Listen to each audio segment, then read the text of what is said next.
Alors depuis sa création, la compagnie a choisi délibérément d'être nomade. Ça veut dire qu'elle a choisi de faire les chemins de traverse, et notamment de faire les chemins de traverse en termes de lieu de diffusion. C'est-à-dire que le jeu chez nous, c'est de ne pas jouer en salle de spectacle. Je résume, c'est un petit peu brutal, mais c'est quand même vraiment vrai. Donc dès le départ, ok, on est nomade, ok, on est dehors, en plein air pour un certain nombre de représentations, mais comment faire pour rassembler les spectateurs dans une qualité d'écoute ? Comment faire pour les installer dans une qualité d'écoute, alors qu'effectivement, on est dans la rue, on est dehors. Donc la première réponse, c'est le PALC, P-A-L-C, le théâtre clos à ciel ouvert. Franchement, quand on a construit ce PALC, quand Samuel l'a construit, on ne savait pas du tout que ça s'appelait comme ça. C'est plus tard, on a rencontré des spécialistes qui nous ont dit « vous avez créé un PALC ».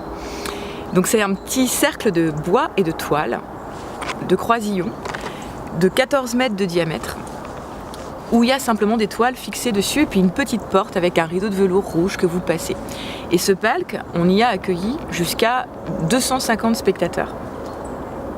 Donc c'est vraiment 250, même presque 300 spectateurs. Donc c'est finalement un petit théâtre clos à ciel ouvert qui se monte en 1 heure, qui se démonte en 1 heure et qui peut vraiment s'installer pour une soirée, quoi. Alors évidemment, ce lieu, il est à la fois très chouette, très léger, très autonome, autostable, etc.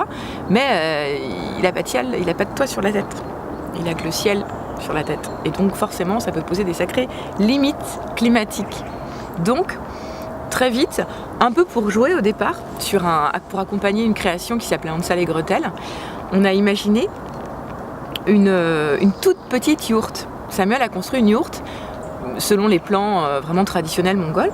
Il a construit une petite yourte de 4,50 m, donc où on accueille entre 12 et 20 spectateurs selon ce qu'on y fait. Donc c'est tout petit. Elle peut se monter, cette yourte, autant à l'intérieur qu'en extérieur. Elle nous sert quelquefois de loge aussi, elle nous sert à plein de petites expériences, au dehors comme au dedans. Et cette yourte, elle nous a vraiment fait rêver d'une plus grande, d'une vraie yourte chauffée qu'on pourrait monter par tous les temps, qui serait vraiment plus assimilée à un chapiteau, mais qui garderait l'esthétique de la yourte et qui surtout n'aurait pas de pince d'installation dans le sol, puisque finalement celle que nous avons construite donc en 2004, que Samuel a construite intégralement, qu'il a conçue et construite en 2004, il y a une centaine de spectateurs accueillis et un gradin qui leste la structure et qui la rend autostable. Donc ça s'installe en 4 heures à peu près à 3, dont un échassier.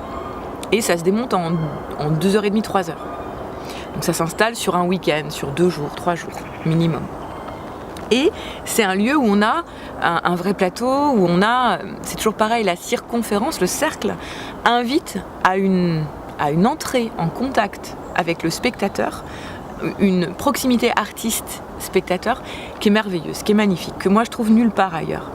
C'est pour ça que 20 ans plus tard, on remet ça, comme si ça suffisait pas. Un théâtre clos à ciel ouvert, une toute petite yourte, c'est comme ça qu'on l'appelle, et une yourte. On va maintenant imaginer, ça y est, c'est en cours de route, un dôme. Donc ce dôme, on l'a rêvé pour être le lieu vraiment privilégié des représentations pour la toute petite enfance.